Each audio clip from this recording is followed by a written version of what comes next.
Assalamualaikum warahmatullahi wabarakatuh.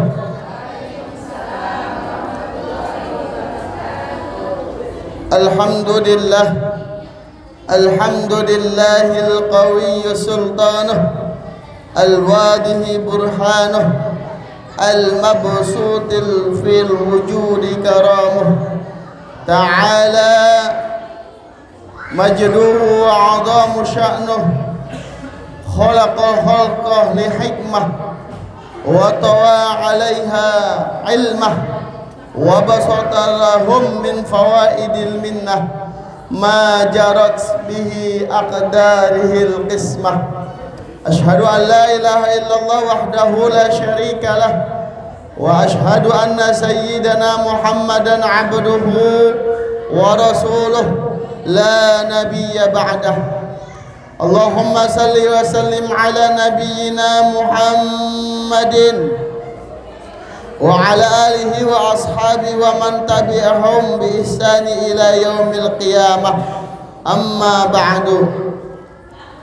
Yang sama-sama kita hormati Ketua DKM Masjid As-Siddiqiyah, Ketua LDS As-Siddiqiyah, dan seluruh pengurus-pengurusnya, ibu-ibu jamaah Majelis Taklim LDS As-Siddiqiyah, warga Kafling Telaga Indah sekitarnya. Mudah-mudahan Allah berikan panjang umur semuanya, amin. Allah berikan sehat wal afiat. Allah berikan keimanan dan ketakwaan yang tetap di hati kita, dan dijadikan kita semuanya rizki yang barokah fid dunya wal akhirah, amin ya rabbal. Pertama-tama marilah kita panjatkan rasa syukur kita kepada Allah Subhanahu wa ta'ala. Kita sudah masuk di pertengahan bulan Sya'ban. Ini adalah satu anugerah yang harus kita syukuri kepada Allah Subhanahu wa ta'ala, karena bulan Sya'ban ini menandakan bahwa kita sudah semakin dekat dengan bulan suci Ramadan. Apalagi kemarin di bulan Sya'ban, amalan kita dalam satu tahun disetorkan ke Lauhil Mahfuz, disetorkan ke haribaan Allah Subhanahu wa ta'ala. Mudah-mudahan kita baik di awal maupun di akhir penyetoran amalan kita, Allah memberikan kita dalam keadaan ibadah kepada Allah Subhanahu wa ta'ala, amin. Salawat dan salam kita haturkan kepada junjungan kita Nabi besar Nabi Muhammad sallallahu alaihi wasallam. Mudah-mudahan kita semuanya insyaallah mendapatkan syafaatul uzmanya di yaumil qiyamah nanti, amin amin ya rabbal.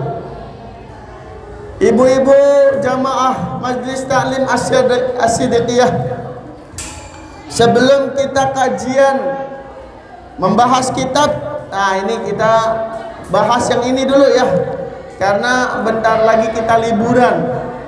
Jadi kita bahas, ada 4 pertanyaan 2 bulan yang lalu pernah disampaikan kepada saya.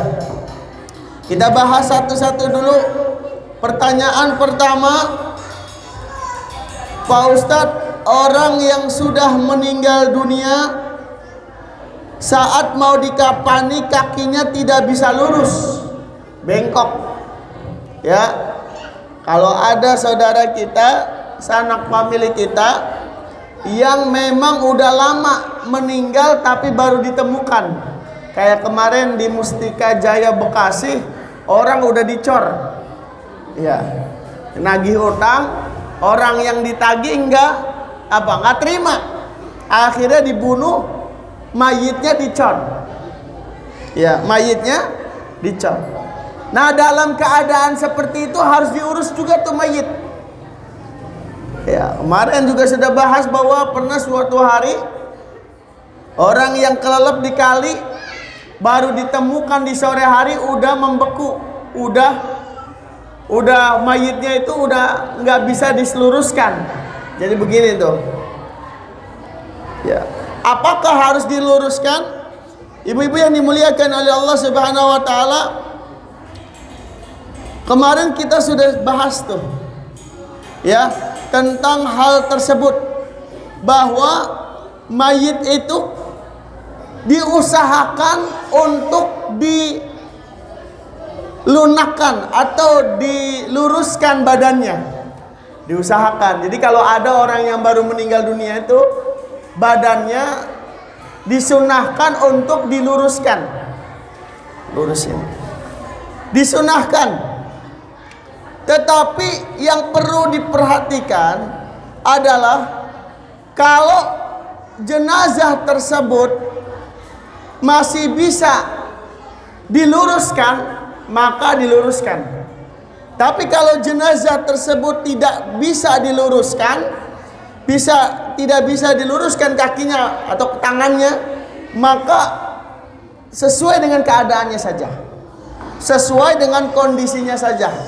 Jadi persendiannya udah biarin aja.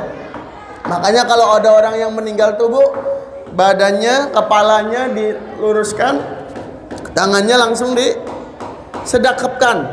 Ah ini. Tetapi kalau nggak bisa jangan dipaksa. Apalagi dibatak. Kalau dibatak, petak, nggak boleh. Ya, tidak boleh. Mayit sampai dibatak biar lurus. Buat apa? Biar nanti masuknya gampang ke kuburan. Nggak boleh tetap. Karena ada hadis baginda Rasul, kasro azmil mayyiti kakasrihi hayyan.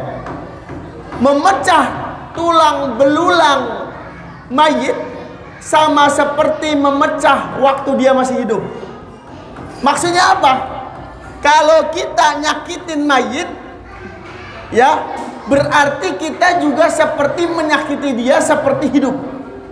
Seperti dia lagi hidup. Makanya kalau ada orang yang mati, tuh nggak boleh kita ngomongin kejelekannya, nggak boleh kita ngomongin keburukannya, kita nggak boleh ngomongin aib-aibnya, nggak boleh. Karena mayit akan ngedenger tuh, Bu. Dia akan sedih kalau yang bertakziah ngomongin keburukan dia. Itu nggak boleh. Itu adab. Orang muslim yang saudaranya meninggal masih ngomongin, nyakitin hati si mayit, maka dia itu termasuk orang yang jauh dari sunnah baginda Nabi Shallallahu Alaihi Wasallam. Jadi kalau ada orang mayit yang memang mayit itu terkenal kurang bagus, nggak pernah ke masjid, nggak pernah ngaji, sama tetangga berantem, sama tetangga ngatain, sama tetangga sindir-sindiran dan lain sebagainya, kalau dia meninggal biarin, tutup mulut, antepin. Karena mayit itu bukan kita yang menghakimi, bukan kita yang menghukum orang meninggal, bukan. Yang menghakimi ketika dia sudah wafat Allah Subhanahu wa ta'ala. Jadi kalau sudah meninggal, urusannya bukan urusan dengan kita, tapi urusannya kepada Allah Subhanahu wa ta'ala. Itu ya, makanya Bu, nanti kalau kita sedang mengurusi jenazah, saya kan kemarin saya bahas di Masjid Riyadus Shalihin Telaga Harapan, saya bahas juga di Pesona Gading, bahwa kalau ada orang yang mau meninggal dunia, talqinnya itu nggak boleh seperti kita zikir, tahlil, tahmid, nggak boleh. Ada orang yang gitu ya, la ilaha illallah, la ilaha illallah, nggak boleh. Jadi talqin mayit itu nggak boleh seperti itu. Apalagi maksa. Maknya mau lagi meninggal, bro. Mak, baca apa, Mak? La ilaha illallah. Mak, baca, Mak. Nggak boleh. Mayit tidak boleh. Orang yang nazak sakaratul maut nggak boleh kita paksakan untuk apa? untuk membaca kalimat la ilaha. Bagaimana caranya Pak Ustadz? Kalau ada orang yang lagi nazak di pangkuan kita, maka caranya itu udah ucapin sekali saja kalimat tauhid, la ilaha illallah. Dah, nggak mesti mayit itu ngulangin, nggak mesti mayit itu bergerak mulutnya, nggak mesti. Siapa tahu mayit itu sudah baca di dalam hatinya. Lah, kalau si mayit setelah kita dengarkan, setelah kita bisikan la ilaha illallah, tiba-tiba dia begini, aduh, aduh, aduh. Lah, berarti dia ada kalimat terakhir selain la ilaha illallah. Ketika dia ngomong aduh, baru kita ngomongin lagi la ilaha illallah. Ngomong aduh lagi, la ilaha illallah, sampai kalimat yang didengarnya itu terakhir, kalimat yang dia ucapkan terakhir hanya la ilaha. Begitu adabnya. Ingat nih, jamaah Masjid As-Siddiqiyah, kalau ada yang lagi nazak, jangan panik, karena memang dia sedang apa? Sedang bertarung dengan syaitan di situ. Imam Ahmad bin Hambal pernah ketika beliau nazak, Imam Ahmad bin Hambal diceritakan sama anaknya bahwa Imam Ahmad bin Hambal ketika lagi nazak ngomong begini, tidak, tidak, tidak, begitu, la, gitu. Ketika itu dia sadar, ditanya sama anaknya, wahai Abi, kenapa engkau ngomong la? Kenapa engkau ngomong tidak? Ketika aku sedang nazak, aku melihat di kananku ada ayah yang mengajakku untuk masuk ke agama Yahudi. Sebelah kiri ada ibu saya yang mengajak aku masuk Nasrani.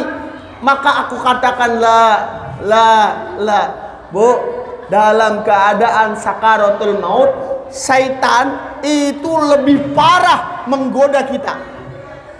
Maka kita harus punya tauhid bagus, punya keimanan tebal, punya ketakwaan yang luar biasa, supaya ketika kita digoda, walaupun itu mirip orang tua kita, ibu kita atau ayah kita, kita masih kuat. Hati-hati, nanti kita semua ngerasain kayak gitu. Nanti semua kita akan merasakan. Nah, ketika kita merasakan nanti nazak, tolong ketika dia nyuruh kita untuk keluar dari agama selain Islam, katakan la, tidak. Makanya kita sebagai orang yang hidup di dunia, ngucapin, nganjurin apa? Membaca kalimat tauhid, la ilaha illallah, tiada Tuhan selain Allah. Tuh. Yang kedua, ketika dia sudah ruhnya dicabut, matanya bakalan terbelalak. Tahu Bu, terbelalak? Karena memang pada hakikatnya mata itu akan mengikuti ruh yang dicabut. Semakin ruh itu dicabutnya kenceng, maka mata itu akan semakin ke atas. Karena memang malaikat Israel itu ketika mencabut nyawa lewat ubun-ubun dari ubun-ubun, Bu. Maka ketika mata terbelalak, kita dianjurkan untuk apa? Memejamkannya, membantu memejamkannya. Ini hadis baginda Rasul. Ya, ruwiyana fi sahih Muslim wa an Ummi Salamah wa ismuha Hindun. Ada sahabiah namanya Hindun radhiyallahu anhu qalat dakhala Rasulullah ala Abi Salamah. Suaminya Abi Salamah mau meninggal dunia, lagi nazak. Nabi datang, pas pisan Abi Salamah sudah diangkat ruhnya oleh Allah. Wa qad suqqa basarahu fa aghmadahu. Kemudian baginda Nabi ketika itu langsung mengusap tangannya ke mata Abi Salamah. Ya, mengusap matanya supaya matanya apa? Terpejam. Nabi bersabda, innar ruha idza qubida ittaba'ul basar. Ketika ruh itu dicabut, maka matanya mau ngikut. Makanya jangan heran kalau ada orang yang meninggal dunia matanya terbelalak. Jangan heran, karena memang begitu sakitnya orang yang sedang dicabut. Maka kata baginda Rasul, kalau ada orang yang matanya terbelalak, qubida, tutup. Kemudian innar ruhu idza qubida ittaba'ul basar. Jika ruh itu sudah melayang, maka matanya itu mengikuti. Fadajjatun nas min ahli. Tahu kalau ini Abi Salamah meninggal, maka keluarganya Abi Salamah nangis, menjerit-jerit. Kata baginda Rasul ngasih tahu, la tad'u ala anfusikum illa bi khair.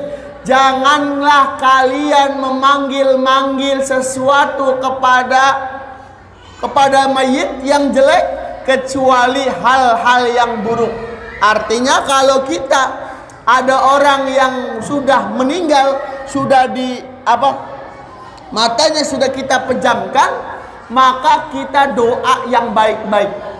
Itu tadi, gak boleh kita ngomong yang membongkar aibnya. Bagaimana bacaannya? Ada bu, cara bacaannya. Bacaan ketika menutup mata mayit itu Bismillahi wa ala millati Rasulillahi sallallahu alaihi wasallam.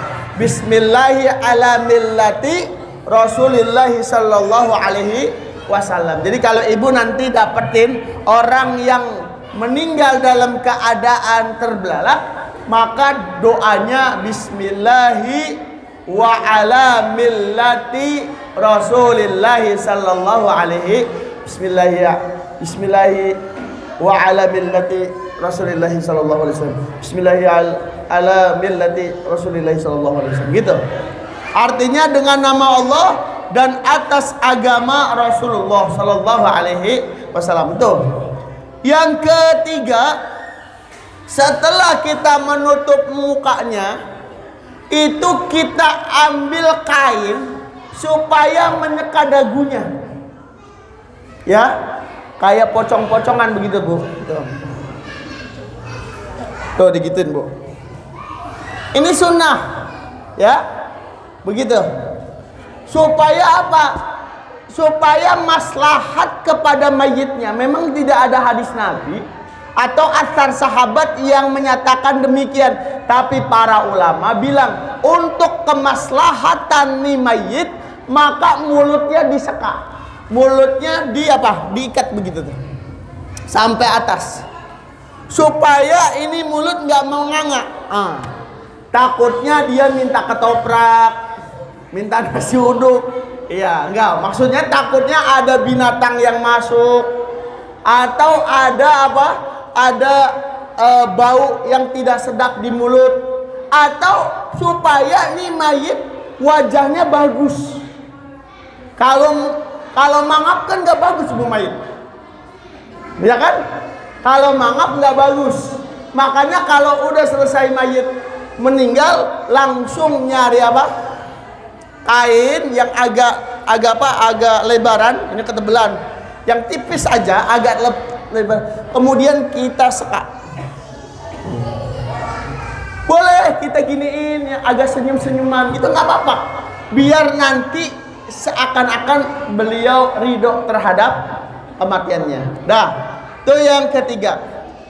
Yang keempat, ingat setelah meninggal langsung melepaskan semua pakaiannya. Jangan lama-lama. Lepasin semua pakaiannya. Karena kalau masih berpakaian, kalau berpakaian itu hawanya panas.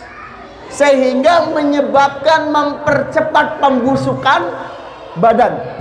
Maka kata para ulama, kalau dia sudah meninggal, cepat-cepat ditelanjangin, cepat-cepat dilepasin, terutama cincin, Ya, kemudian anting, gelang, ya takutnya nanti ya ada yang ada kancing anting nih diambil, bukan gitu. Maksudnya biar apa? Tidak menyiksa mayit. Ya, jadi kalau misalnya susah digunting aja nggak apa-apa. Bajunya digunting supaya harus pelan-pelan. Mayit tuh nggak boleh apa namanya megang kenceng-kenceng. Ya, diangkat dengan sembarangan, nggak boleh. Mayit itu harus pelan-pelan. Karena bagi mayit cubitan kecil aja itu sakitnya luar biasa. Makanya orang yang mau mandiin mayit itu nekannya itu pelan-pelan banget. Nekannya pelan-pelan, nggak boleh. Nggak boleh. Karena kalau kita begini biasa, nggak terlalu sakit. Ya, karena kita masih hidup. Tapi kalau mayit itu lebih sakit lagi. Jadi 2 kali sakit daripada dia ketika hidup. Ada dalilnya, la nadri anajurridu Rasulullah sallallahu alaihi wasallam min thiyabi kama tajarrada mautana. Jadi Nabi ketika meninggal dunia, sahabat bingung. Kalau orang-orang sahabat meninggal dunia, bajunya dibuka.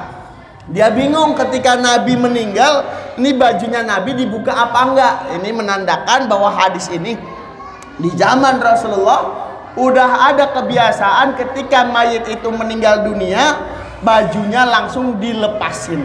Ya.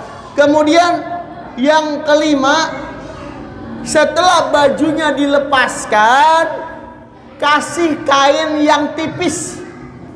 Jangan yang tebel-tebel. Kain yang maksudnya yang ringan. Jangan dikerudungin sama bed cover. Ya, atau jangan dikerudungin sama selimut. Tapi kerudungin langsung, tutup langsung dengan kain yang ringan. Warnanya apa? Serah. Mau hijau, kuning, sukaannya dah. Ungu. Yang penting kain kafannya warna putih. Kecuali meninggal dalam keadaan umroh atau haji. Ketika ada orang yang berhaji meninggal dunia, maka wajahnya nggak usah ditutup. Laki-laki rambutnya nggak usah ditutup. Jadi orang yang berhaji meninggal tuh kain kafannya semua sampai sini. Laki-laki. Kalau perempuan sampai sini. Ya, mukanya tetap kelihatan. Ketika di kain kapanin mukanya dibuka. Kalau kita kan nggak ya, ditutup rapat. Nah ini kalau dia meninggal dalam keadaan dia di Mekah ketika lagi talbiyah, maka nggak boleh mukanya ditutup. Laki-laki nggak boleh pakai kerudung. Jadi laki-laki palanya, rambutnya sama mukanya kelihatan. Makanya ibu kalau nanti pergi haji itu setiap waktu ya 5 waktu itu pasti ada sholat jenazah. Itu kalau lewat lihat dah mukanya kelihatan, nggak boleh ditutupin sama sekali. Karena kata baginda Rasul, orang yang meninggal ketika talbiyah atau wukuf, maka nanti ketika dia dibangkitkan dari padang mahsyar dalam keadaan bertalbiyah. Ya ini hadisnya ada. Ibu-ibu yang dimuliakan oleh Allah Subhanahu Wa Taala, ini pertanyaan pertama tuh ya. Tentang orang yang sudah meninggal saat mau dikafani kakinya tidak bisa lurus. Jadi udah kalau emang nggak bisa lurus biarin aja. Yang kedua tentang lipstik yang susah dihilangkan, apakah sah wudunya? Bu, ini saya kasih hadis baginda Rasulullah Sallallahu Alaihi Wasallam. Hadis ini bunyinya begini: Roja'na ma'a Rasulullah. Kami pernah kembali bersama Rasulullah. Min Makkah ilal Madinati, dari kota Mekah ke Madinah. Jadi sahabat Nabi bersama Nabi pulang ke Mekah ke Madinah. Hatta idza kunna bima'in bitariqi ta'ajjala qaumun indal asri. Ada seorang kaum yang ketinggalan salat asar, ketinggalan jamaah Nabi dengan Nabi. Fad'awadda'u wa hum ijalun. Kemudian karena dia itu terlambat sholat asarnya, dia mau berjamaah dengan baginda Rasul. Akhirnya bu, ini orang buru-buru wudunya buru-buru. Fantahaina ilaihim, kemudian mereka selesaikan wudunya. Wa aqabuhum taluhu lam yamassahal ma. Kemudian ada tumitnya yang tidak dibasuh. Faqala Rasulullah sallallahu alaihi wasallam, kemudian baginda Nabi menegur, wailun lil aqabi minan nar isbagul wudu. Celakalah orang yang tumitnya tidak dibasuh ketika wudu, maka sempurnakanlah wudu. Nih Bu, orang yang tumitnya, tumit nih, yang gak diwuduin saja, itu sangat dilaknat sama Nabi. Bahkan masuk lembah wail di neraka jahanam. Wailun itu kata para ulama sebuah lembah di neraka jahanam. Wailun, ya, wailun lil aqabi minan nar. Celakalah tumit-tumit dari neraka. Nah, tumit aja yang dia lupa itu dilaknat sama Allah. Apalagi lipstik, apalagi apa nih, alis, apalagi bedak Wardah, ya, apalagi celak, kutek. Semua itu jangan sampai menghalangi wudu. Kalau itu menghalangi wudu, bersihkan dulu, hilangkan dulu. Terutama bedak-bedak yang tebelnya naudzubillah, yang kalau nyamuk atau laler nempel kakinya nyeblok, nggak bisa terbang lagi, mati di pipi dia, saking tebelnya itu bedak. Iya, kalau dia punya bedak tebel banget, itu harus dibersihkan dulu. Apalagi kalau bedaknya ada ingredientnya oil. Oil berarti apa? Minyak. Jadi kalau ibu ngelihat bedak Wardah, bedak apa Mirabella, salep gencu, apa lagi tuh, bedak-bedak apa banyak dah. Ya, itu lihat ingredientnya. Kalau ingredientnya ada oil, tahu oil, minyak, berarti itu wudu nggak bakal bisa masuk ke dalam pori-pori kulit. Karena minyak sama air itu pasti berlawanan, pasti terpisah, nggak bisa dia bercampur baur. Makanya ibu-ibu, bedak, lipstik, termasuk nih lipstik yang susah dihilangkan, ya harus dihilangkan. Makanya cari lipstik yang murah. Di mana? Di situ tuh kan ada lipstik-lipstik kan, mainan yang 3.000, yang 5.000 tuh, beli di situ. Iya tuh, kalau enggak lipstiknya pakai krayot bocah kek, yang gampang dihilangin, murah. Iya Bu, ini yang salah kaprah kita itu. Kenapa salah kaprah? Coba saya tanya sama ibu-ibu, ibu kalau dandan, lipstiknya tebel, alisnya tebel, pakai celak, kemudian pakai ini, itu tujuannya buat apa? Apa tujuannya? Biar menarik perhatian orang lain. Ini salah, nggak boleh. Jadi kalau kita mau dandan, itu khusus buat suami. Makanya pernah suatu hari istri saya pengen sulam alis, pengen tanam benang di pipi. Saya bilang boleh, syaratnya pakai cadar. Nggak mau dia, ya udah berarti nggak usah. Iya, rambutnya mau dipikok, monggo silahkan. Itu rambut milik saya, ya wajah milik saya, ya nggak boleh. Itu untuk orang lain. Kecantikan itu harus untuk suami. Ini ya kalau kita keluar nggak usah pakai gencu-gencuan. Jadi mindset kita yang kita rubah. Mindset kita yang kita rubah. Sama dengan ibu, saya tanya, ibu kalau mau beli baju nyambut Ramadan apa nyambut Lebaran? Beli baju baru, beli kutang baru, ya, beli mukena baru, beli sejadah baru. Itu nyambut Ramadan apa nyambut Idul Fitri? Ya, mulai dari sekarang jamaah Asidikiyah mindsetnya dirubah, cara berpikirnya dirubah, mempersiapkan yang sunnah sesuai dengan ajaran Islam. Di dalam kitab Duratun Nasihin dinyatakan begitu tuh, barang siapa yang bergembira masuknya bulan suci Ramadan, maka haram jasadnya tersentuh dari api neraka. Jadi umat Islam tuh nganjurinya bergembira atas kedatangan Ramadan, bukan bergembira atas selesainya bulan Ramadan. Kita kebalik, orang zaman dulu kalau akhir Ramadan bukan bergembira, tapi apa? Sedih, nangis. Jadi kita banyak mindset yang salah. Jadi kalau kita nisfu Sa'ban, kita beli baju, buat apa Neng beli baju? Buat terawihnya rajin. Ya, buat apa Neng beli BH baru? Buat malam-malam sama Akang. Iya, malam Ramadan itu bagus untuk memproduksi anak. Yang penting jangan siang. Kalau siang nanti kena, iya nggak boleh. Nanti kena dam. Ya, kena tahzir. Ya, ibu-ibu yang dimuliakan oleh Allah Subhanahu wa Ta'ala. Jadi persiapin tuh. Makanya kan orang zaman dulu tuh kalau nikahan setelah Syawal, ya kan? Kalau sebelum Syawal jangan nikahan, karena memang di situ godaan setannya banyak banget ya kalau di bulan Sa'ban. Iya. Nah, makanya kita mulai sekarang mindset kita ubah.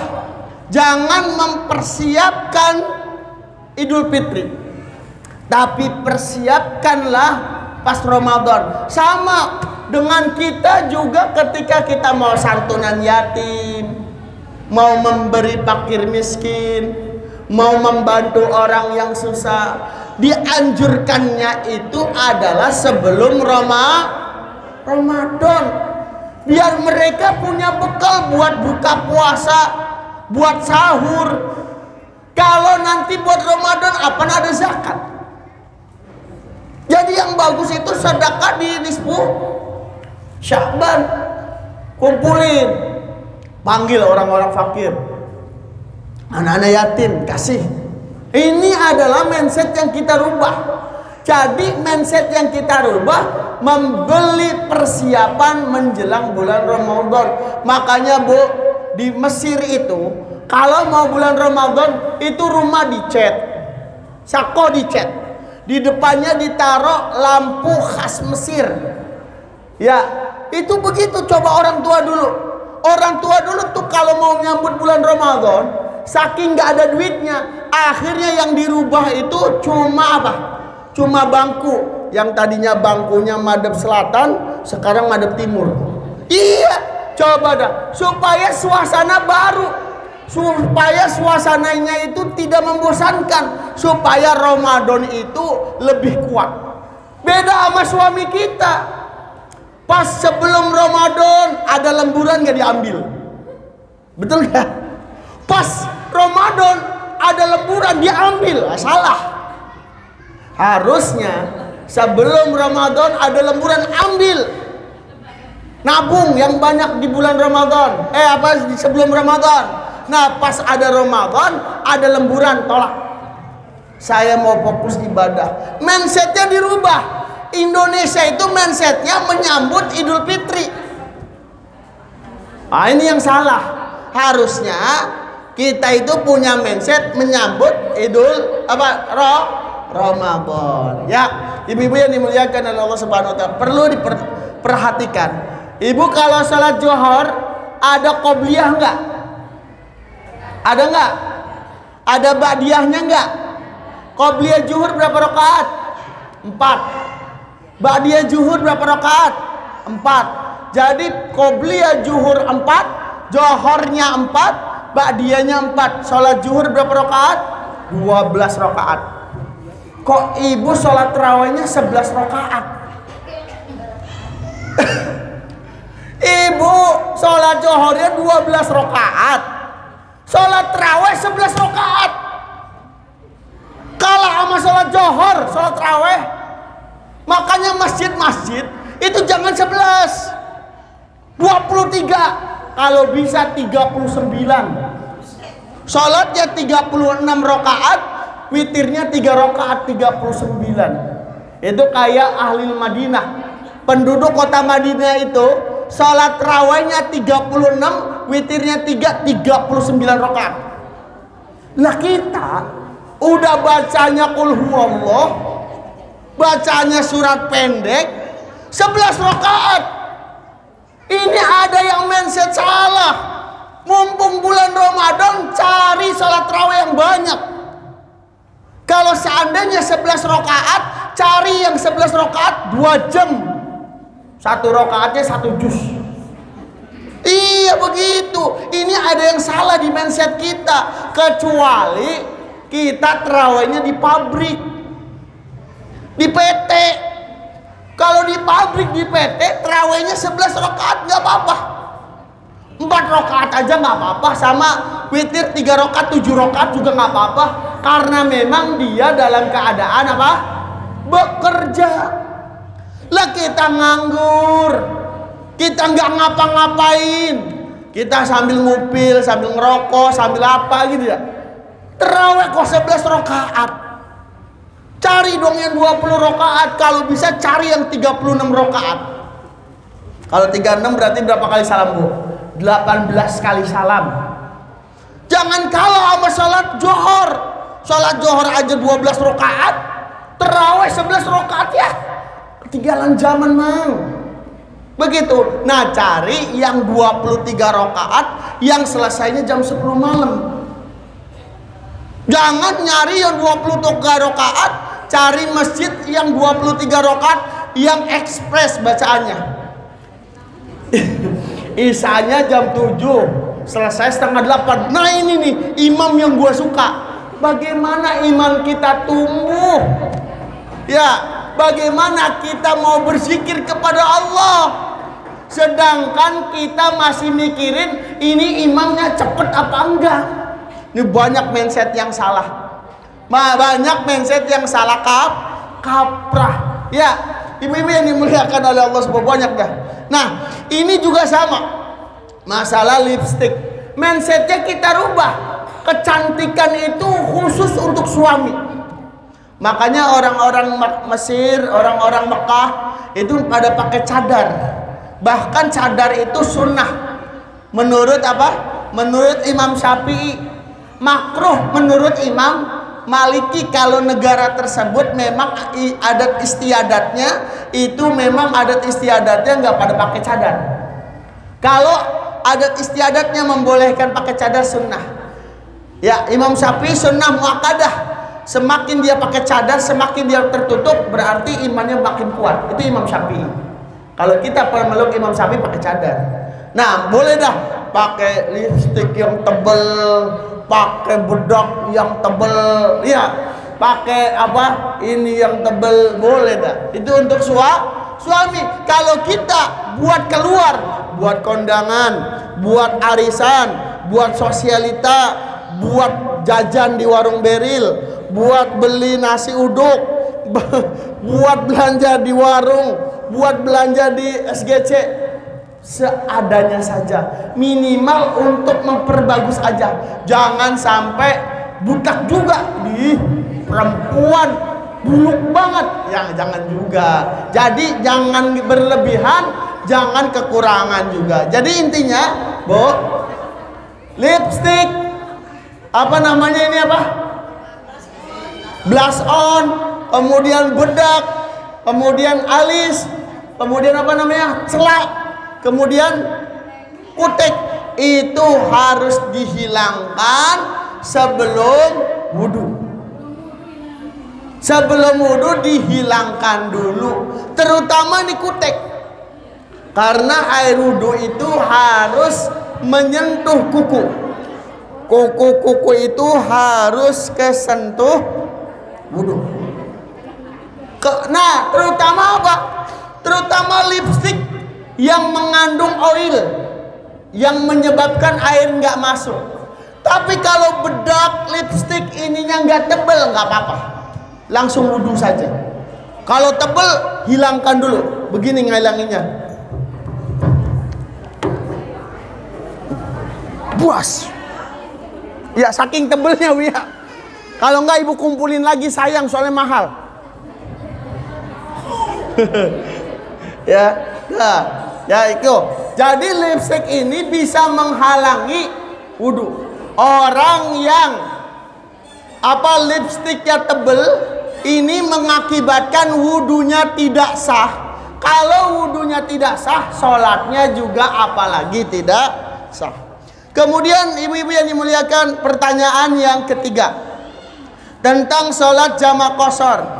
Ustadz, kalau biasanya sholat jamak qashar digunakan berpergian atau perjalanan jauh, bagaimana apabila kita sedang berada di rumah tapi sedang menangani proses persalinan dan tertinggal waktu sholat? Bagaimana cara mengganti sholat yang tertinggal tersebut? Ini sebenarnya nanti kita ada pembahasan tentang sholat jamak dan qashar. Ingat Bu, di dalam Islam ada rukhsah, keringanan. Keringanan dalam sholat itu ada dua. Jadi kan saya pernah sampaikan bahwa ibadah yang gak boleh ditinggalkan sama sekali adalah sholat dalam keadaan apapun. Maka dalam sholat itu karena gak boleh ditinggalkan sama sekali, jadi ada rukhsah, ada keringanan. Nah, apa keringanan itu? Adalah jamak dan qashar.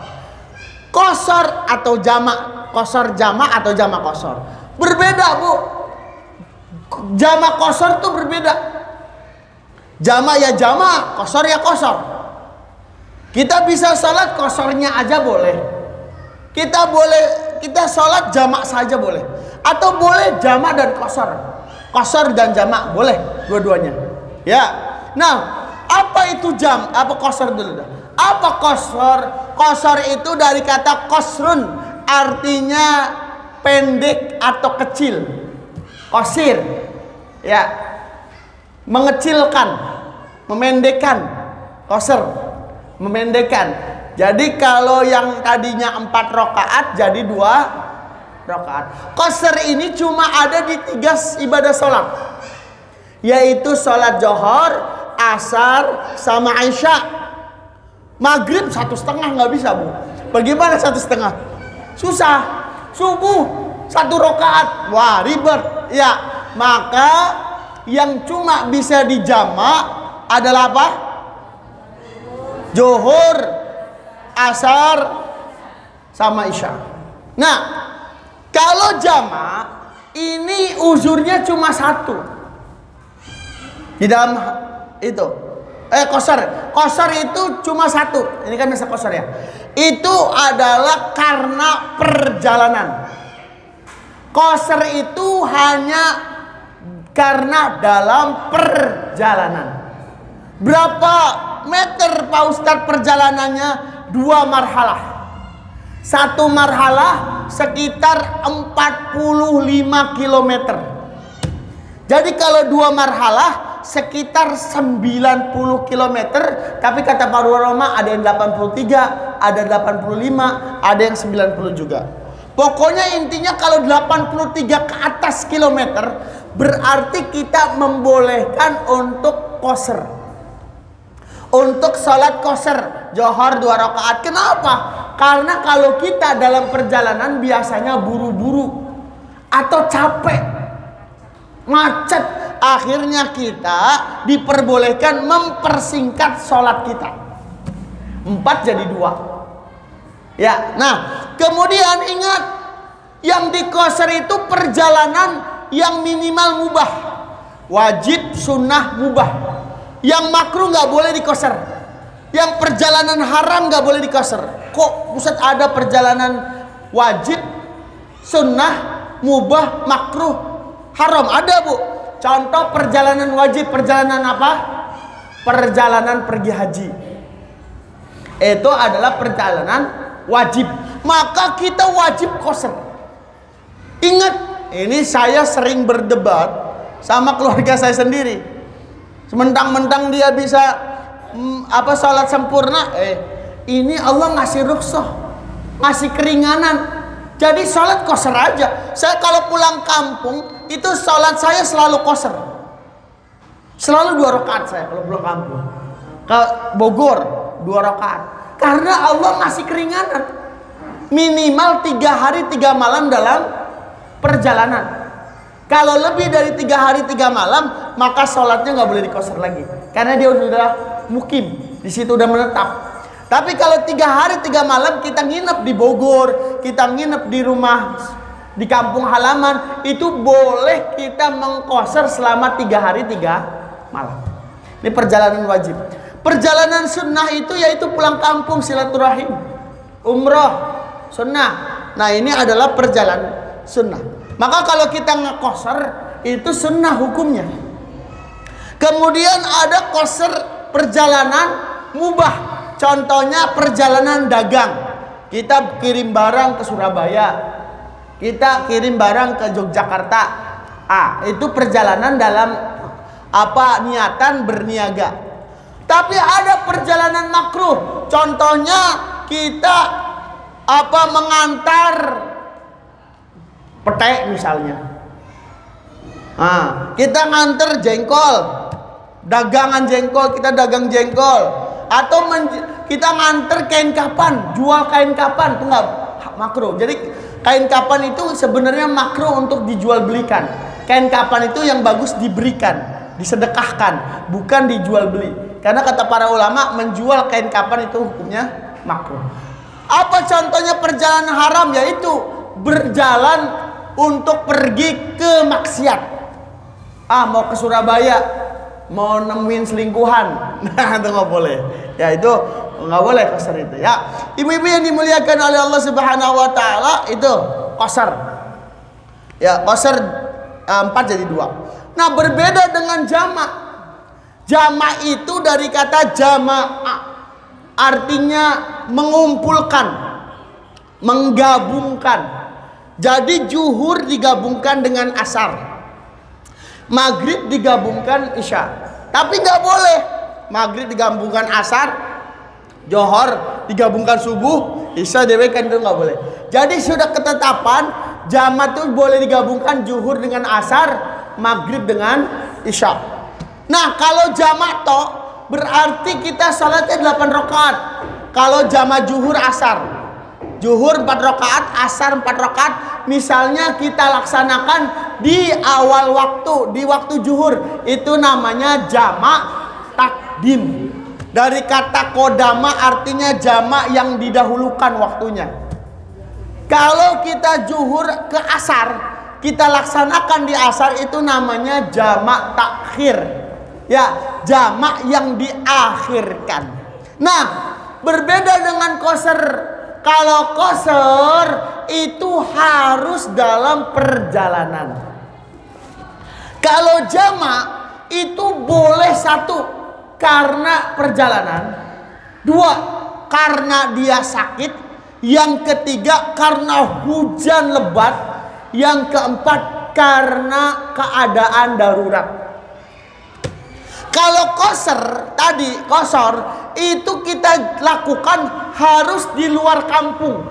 Contoh kampung kita Kapling Telaga Indah, kita mau mengqasar johor, nggak boleh di Asidikiyah, harus di Gardu Sawah minimal. Harus keluar dari kampung, itu qasar namanya.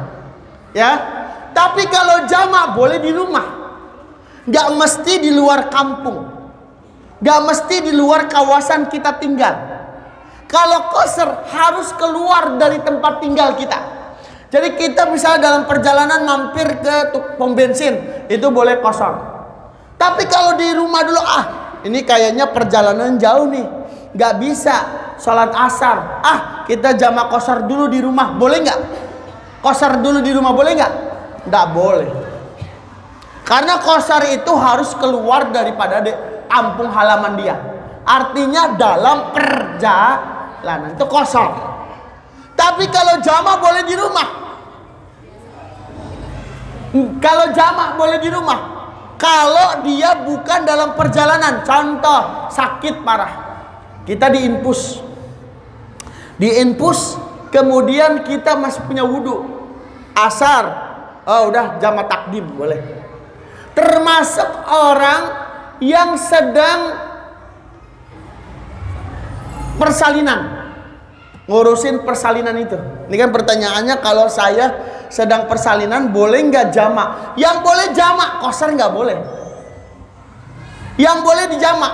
Tapi kata para ulama, itu nggak boleh jadi kebiasaan. Paham nggak? Maksudnya begini, bukan hal terbiasa. Contoh ketika kita punya hajatan, kata para ulama, ada ulama yang bilang hajatan itu boleh dijamak. Yang penting hajatan itu bukan sesuatu yang membiasa, sewaktu-waktu saja. Ketika memang kita dalam keadaan darurat, maka jamak boleh, jamak takdim atau jamak takhir. Begitupun dengan apa? Ketika kita menangani proses persalinan. Ketika ada bidan yang mau memproses persalinan, misalnya dia dimulai dari jam 11 siang. Kemudian dia persalinannya karena lama sampai maghrib. Itu dia boleh jamak takhir sebelum maghrib lah. Sebelum maghrib selesai sampai asar boleh. Tapi ingat, kalau jamak takhir diniatkan di awal waktu. Contoh, misalnya ini kayaknya jam 11 mulai persalinan, kemudian selesai sebelum maghrib lah jam 5. Itu dia pas waktu masuk zuhur, ketika dia udah mau narik nih bocah, ya waduh mau habis nih sholat zuhur, langsung niat dalam hati, saya jamak sholatnya. Ya, jadi niat jamak itu harus niat jamak takhir itu harus di awal waktu, nggak boleh di akhir waktu. Misalnya kita lupa, waduh saya lupa niat di awal, wah berarti bukan jamak tapi udah qadha. Jadi harus niat, saya niat sholat jamak takhir zuhur, saya keasarin. Paham Bu ya? Nah, yang penting begini, ketika kita ngadepin proses persalinan, kita lihat waktu. Kok kita persalinannya mulai jam 1? Berarti kan ada waktu johor yang kita lupakan. Kita sholat zuhur dulu. Kita sholat johor dulu. Jangan ini, wah takhir aja. Padahal ada waktu untuk sholat. Ya, tuh masalah jamak qasar. Yang keempat terakhir, apa hukum membeli rumah atau kendaraan secara kredit? Bu, dalam Islam itu ahallallahul bai' wa harrama riba. Allah itu menghalalkan jual beli, mengharamkan riba. Di dalam jual beli itu boleh dua unsur, boleh cash, boleh kredit. Jadi kredit itu hukumnya halal. Contoh, misalnya Kak Eza, saya jualan HP. Kak, HP ini harganya 2 juta. Kalau cash, kalau dicicil harganya 3 juta. Boleh nggak? Boleh. Walaupun ada perbedaan harga, itu nggak jadi masalah karena ini tempo. Karena baginda Nabi pernah melakukan kredit. Waktu dulu mau perang, Nabi Shallallahu Alaihi Wasallam menyuruh para sahabat naik onta. Tapi karena ontanya nggak pada punya, akhirnya kata Nabi bilang, udah kamu beli onta, terhutang, bayarnya kredit. Dengan harga 1 onta dibayar 2 onta. Paham gak maksud saya? Jadi kalau cash bayarnya 1 onta, harga 1 onta dibayar 1 onta. Karena kalau kalian kredit berjangka, maka kalian bayarnya harus 2 onta. Walaupun dapatnya 1 onta. Jadi ini di zaman Nabi boleh. Akad kredit itu hukumnya boleh, sah. Ya. Yang penting kreditnya itu barang dengan uang, bukan uang dengan uang. Contoh, misalnya kita tukang kredit. Kak Eja ngomong, minta beli HP iPhone 13. Berapa duit ja? 12 juta misal. Oke. Ya udah, kamu yang beli aja ya Ja. Ini duitnya nih saya kasih 12 juta. Ini enggak boleh. Karena akad saya sama Eza, akadnya itu meminjam uang dan dikreditin, uangnya digedein. Ini namanya riba. Jadi nggak boleh nitip duit. Yang boleh begini, minta iPhone, saya beliin dulu. Saya penjual, udah akad sama tukang konter, jual beli. Ini barangnya sudah saya punya. Setelah itu baru saya kreditin ke Eja. Ini yang boleh. Paham? Yang nggak boleh ngasih duit, suruh beli di Inko, suruh beli di mall, itu nggak boleh. Ini akadnya batil, riba kalau ada kelebihan harga. Tapi kalau saya minjem kasih 12 juta, kemudian Kak Eja membalikan saya 12 juta juga, nggak apa-apa. Berarti nggak ada kelebihan, berarti bukan riba. Itu namanya hanya minjam, balikin sesuai. Tapi yang nggak boleh itu, nih saya kasih 13 juta, balikin 15 juta. Karena kamu akadnya kredit, tapi kreditnya duit, itu nggak boleh. Nah, yang berbeda para ulama masalah apa? Emas dan perak. Ya, emas yang dan perak itu berbeda pendapat ulama. Tapi menurut saya emas dan perak boleh dikreditkan. Kenapa Pak Ustadz? Di zaman Nabi nggak boleh kredit emas dan perak. Kenapa? Karena di zaman Nabi emas dan perak itu adalah alat tukar uang. Uang nggak ada di zaman Nabi. Adanya adalah dinar dan dirham. Dinar itu adalah emas, dirham adalah perak. Nah, karena di zaman Nabi itu dinar dan dirham itu jadi alat tukar menukar, alat uang, alat pembelian, maka emas dan perak tidak boleh dikreditkan di zaman Nabi. Tapi kalau di Indonesia kita tukar menukarnya dengan apa? Kertas atau koin. Maka yang nggak boleh adalah pinjam meminjam ada kelebihan dengan uang. Tapi kalau emas dan perak itu boleh. Karena emas dan perak kayak contohnya apa? Emas antam, kemudian apa? Kalung, cincin, itu boleh dikreditkan. Ya, boleh dikreditkan karena ini adalah barang. Ya, bukan alat untuk tukar menukar. Nah, jadi intinya kalau uang dengan uang haram, ada kelebihan. Tapi kalau uang dengan barang itu boleh kalau ada kelebihan. Nah, ini kalau kredit udah paham ya. Kalau kredit berarti hukumnya boleh. Beda dengan KPR. Nah, apa KPR? Kredit perumahan. Kredit apa? KPR tuh? Ya, kredit perumahan rakyat, KPR. Sekarang gini, KPR yang haram begini. Kita datang ke bank, ya, kita datang ke mana ke kantor pemasaran. Kemudian di kantor pemasaran itu, nanti kantor pemasaran itu dapat uang apa? Pinjaman dari bank. Seakan-akan kita minjem di bank untuk beli rumah. Anggunannya apa? Tanah yang ada di perumahan tersebut. Maka yang begini berarti akadnya pinjam meminjam uang di bank. Hukumnya haram menurut mayoritas ulama. Jadi KPR itu kata mayoritas ulama, kredit perumahan rakyat itu hukumnya haram. Kalau KPR-nya konvensional. Kenapa? Karena KPR konvensional begini sistemnya. Saya mau beli rumah ini, orang bank datang. Oh, kamu beli rumah ini saya kasih duitnya. Udah, tuh. Jadi kita seakan-akan membayar ke bank. Oper kredit atau dana talangan. Seakan-akan kayak gitu. Saya mau beli HP, nih saya kasih duitnya, ente beli sendiri. Itu nggak boleh kata para ulama.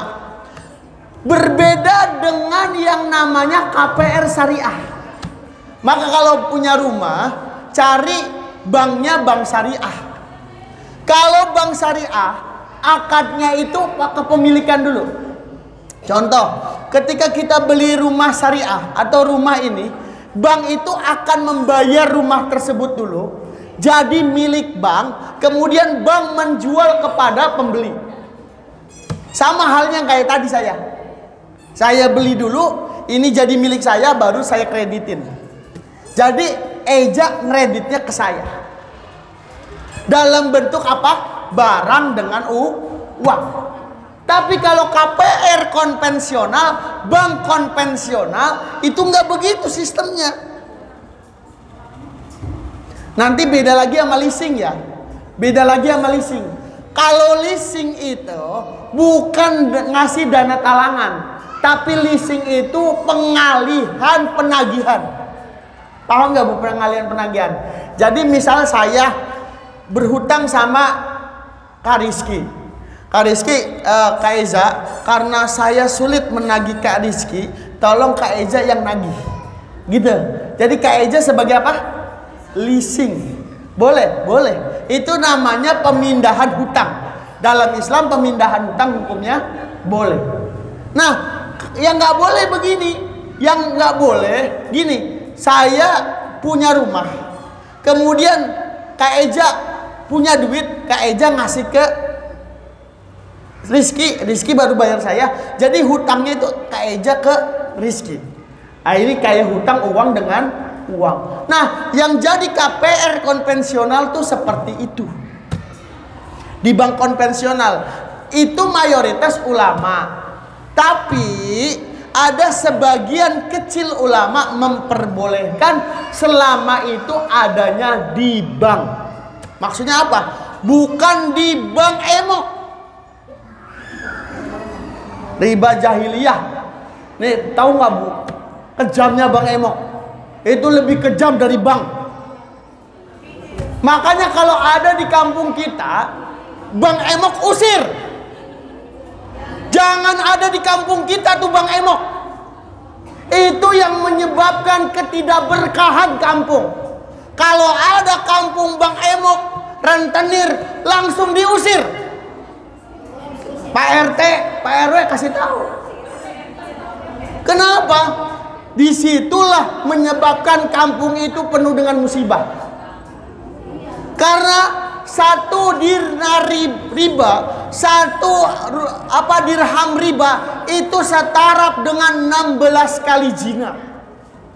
16 kali zina dengan satu riba. Nah, hadisnya jelas. Jadi kalau ada orang yang bank emok, wah bank emok itu nyekek Bu, nggak boleh. Ya, orang yang membolehkan bank emok, orang yang meminjam di bank emok, orang yang ngasih duit dari bank emok, yang ngasih tempat tinggal bank emok, yang membolehkan dia transaksi, yang mencatat, yang menjaga, semuanya dosa besar.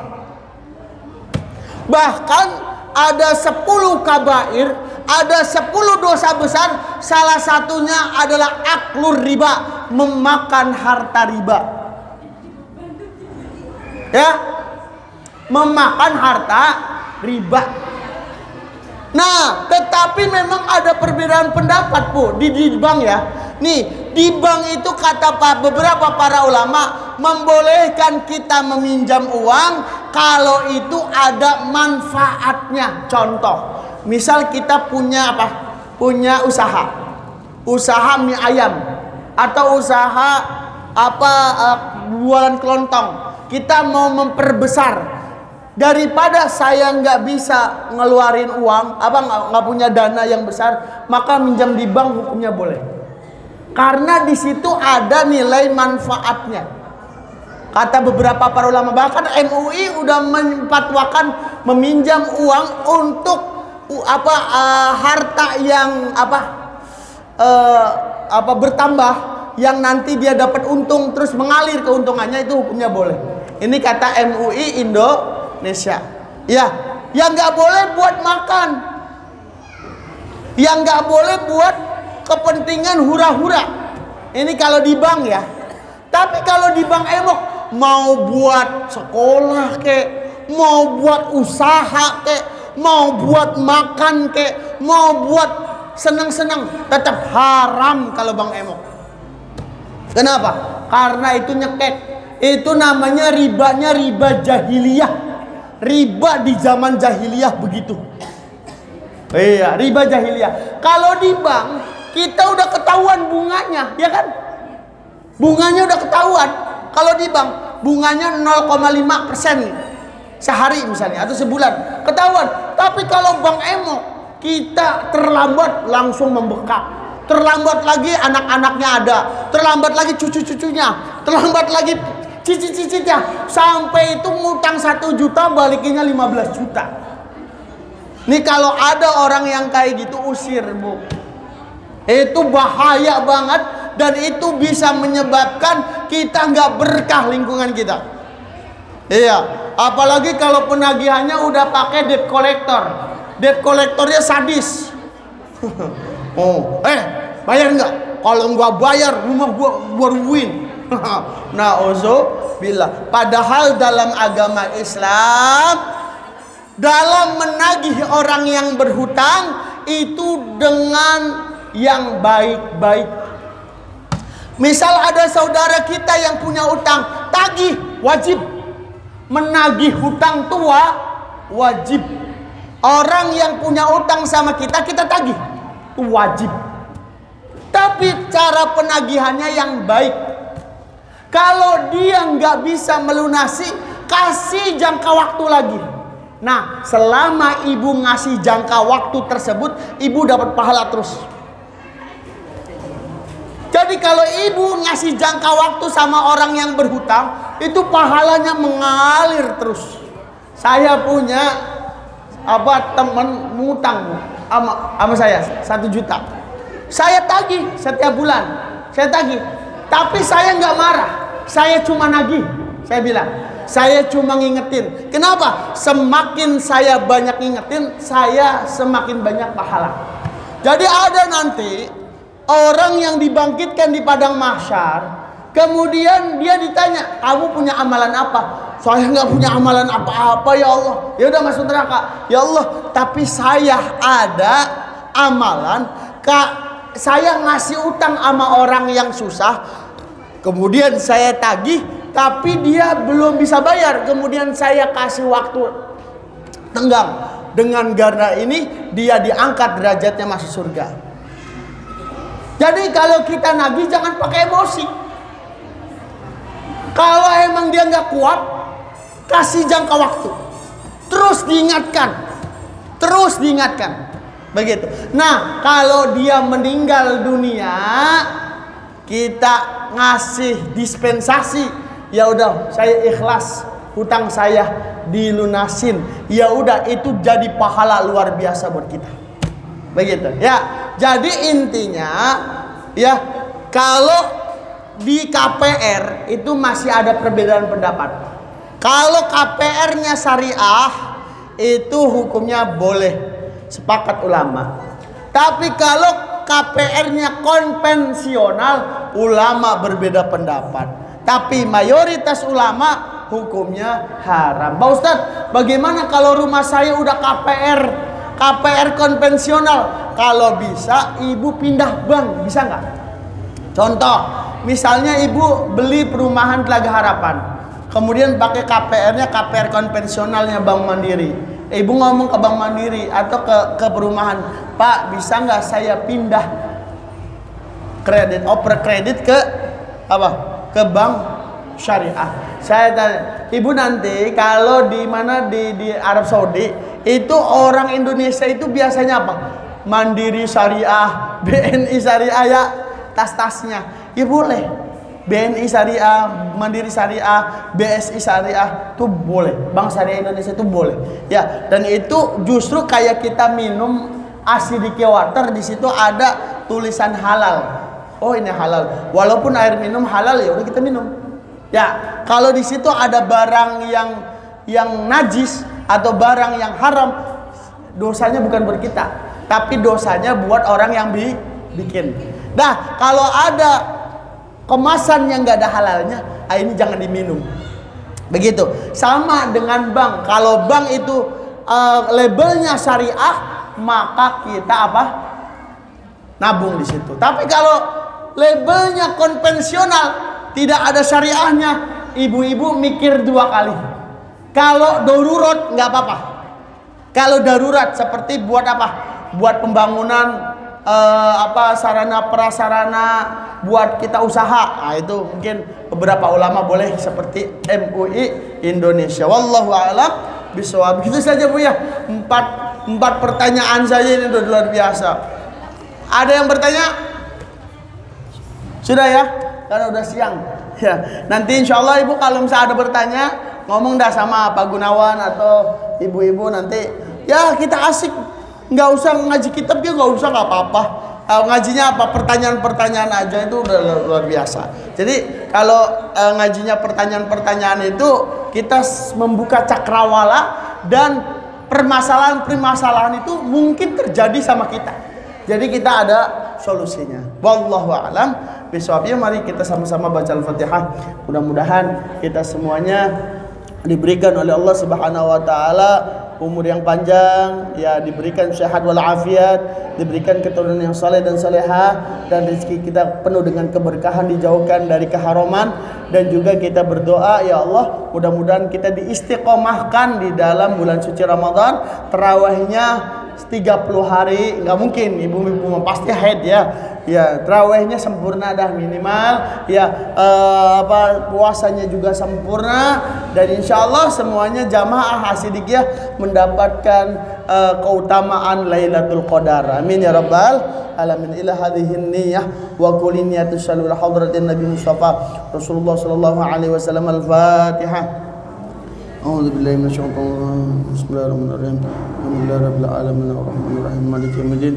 Iyyaka na'budu wa iyyaka nasta'in. Ihdinas siratal mustaqim. Siratal ladzina an'amta 'alaihim ghairil maghdubi 'alaihim waladdallin. Astagfirullahal azim, astagfirullahal azim, astagfirullahal azim. Alhamdulillahi rabbil alamin hamdan na'iman hamdan syakirin hamdan yu'afi mikafi mazida. Ya rabbana lakal hamdu kama yanbaghi li jalali wajhika wa 'azimi sultanik. Allahumma shalli wa sallim 'ala sayyidina Muhammad wa 'ala ali sayyidina Muhammad. Allahumma inna nas'aluka salamatan fid din wa 'afiyatan fil jasad wa ziyadatan fil 'ilmi wa barakatan fil rizqi wa tawbatan qabla al-maut wa rahmatan 'inda الموت ومغفرة بعد الموت. اللهم هون علينا في سكرات الموت ونجاة من النار والعفو من الحساب. اللهم اغفر لنا ولوالدينا وارحمهم كما ربونا صغارا ولجميع المسلمين والمسلمات والمؤمنين والمؤمنات الأحياء منهم والأموات. ربنا أرنا الحق حقا وارزقنا اتباعه وأرنا الباطل باطلا وارزقنا اجتنابه. اللهم اغفر لنا اللهم ظلمنا أنفسنا وإن لم تغفر لنا وترحمنا لنكونن من الخاسرين. اللهم بارك لنا في رجب وشعبنا وبلغنا رمضان. ربنا اتنا في الدنيا حسنة وفي الآخرة حسنة وقنا عذاب النار. صلى الله عليه وسلم Muhammad alhamdulillahi rabbil alamin. Kabul ya Allah, kabul ya Allah, kabul ya Allah. Ibu-ibu yang dimuliakan oleh Allah Subhanahu wa taala, ya, sebelum saya akhiri saya kasih tahu nisfu Sa'ban itu, akhir Sa'ban itu disunahkan 3 hal. Pertama puasa, perbanyak puasa.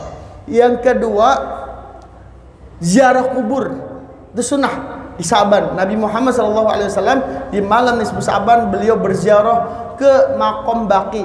Jadi ibu kalau bisa ziarah kubur sebelum Ramadan. Yang ketiga sunnah untuk meminta maaf, karena di dalam malam Lailatul Qadar orang yang tidak mendapat di malam nisfu Sa'ban, orang yang tidak dapat ampunan dari Allah adalah 2 orang, yaitu lil musyrik wal musahin.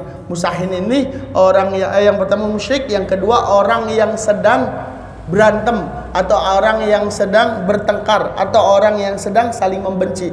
2 orang ini tidak bakal diampuni sebelum bulan Ramadan. Maka kita dianjurkan yang ketiga untuk saling memaafkan sebelum bulan Ramadan. Oleh karena itu saya mohon maaf apabila saya sebagai penceramah di LDS ini dan sebagai ketua yayasan di Asidikiyah, apabila ada interaksi sama Bapak Ibu semuanya yang ada kesalahan, saya mohon maaf yang sebesar-besarnya. Ya mohon maaf Bu ya, yang banyak salah tuh saya, karena saya yang ngomong, yang megang mic, berarti banyak salah di saya.